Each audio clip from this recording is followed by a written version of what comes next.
In a small American suburb, there was a park with an ordinary playground, tall maple trees, and one strange thing, an extra bench.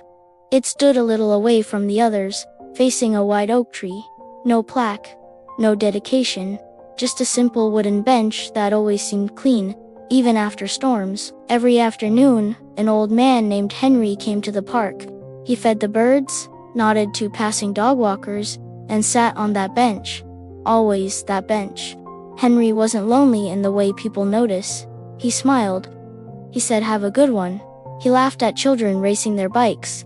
But inside, he carried a quiet ache, the kind that comes from loving deeply and losing silently. Years ago, his wife, Margaret, used to sit beside him on that bench.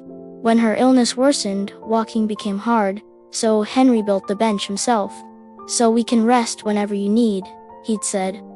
After Margaret passed, Henry kept coming. One autumn afternoon, a teenage girl sat down on the bench without asking. She wore headphones but wasn't listening to anything. Her hands shook slightly. Henry didn't move. After a long silence, she said, "Do you ever feel like no one would notice if you disappeared?" Henry looked at the oak tree. "Every leaf that falls is noticed by the ground," he replied. She frowned. "That doesn't really answer my question." He smiled gently. "It does, just not quickly." They sat together for an hour. They didn't exchange names. When she left, she said, "Thanks for letting me sit here." The next day, another person came, then another.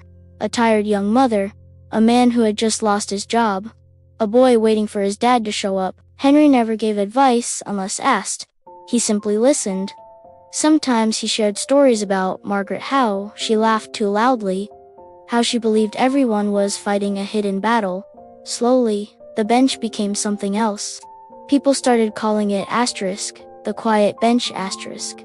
Years later, Henry stopped coming. The bench remained.